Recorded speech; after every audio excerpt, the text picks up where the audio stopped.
Mga kapuso at ang kachika po natin ngayong gabi sa pangalan pa lang, kapuso-kapuso na.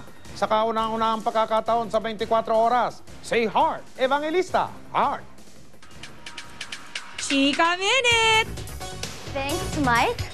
Bumisita si Julina Magdangal sa Magsaysay Maritime Corporation sa Manila. Bukod sa pagbibigay ng saya, nag-promote din siya ng kanyang movie na Italy kung saan gumanap siya bilang isang chambermaid ng isang cruise ship. Makichika kay Aubrey Carampel.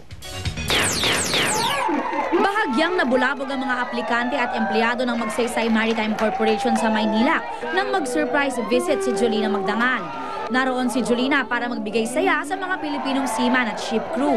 Nakaka-relate daw kasi si Julina sa kanila, lalo na nang gawin niya ang pelikulang Italy, kung saan chambermaid sa isang cruise ship ang kanyang role.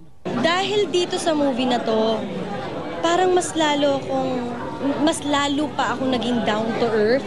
Dahil kung tutuusin, yung iba, reklamo, ano ba naman itong buhay na to, ganyan.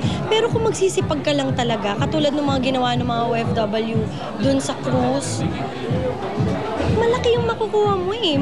Masaya si Julina na sa pamamagitan daw ng kanilang pelikula, may papakita ang buhay ng mga OFW sa isang cruise ship.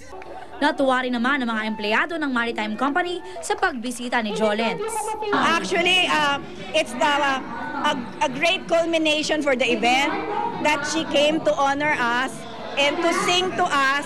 Napakalaking bagay po yun. Aubrey Carampel updated sa Showbiz Happenings. Ding Dong Dantes at Richard Gutierrez nagsalita na ukol sa intriga sa kanilang fashion show. Stay tuned.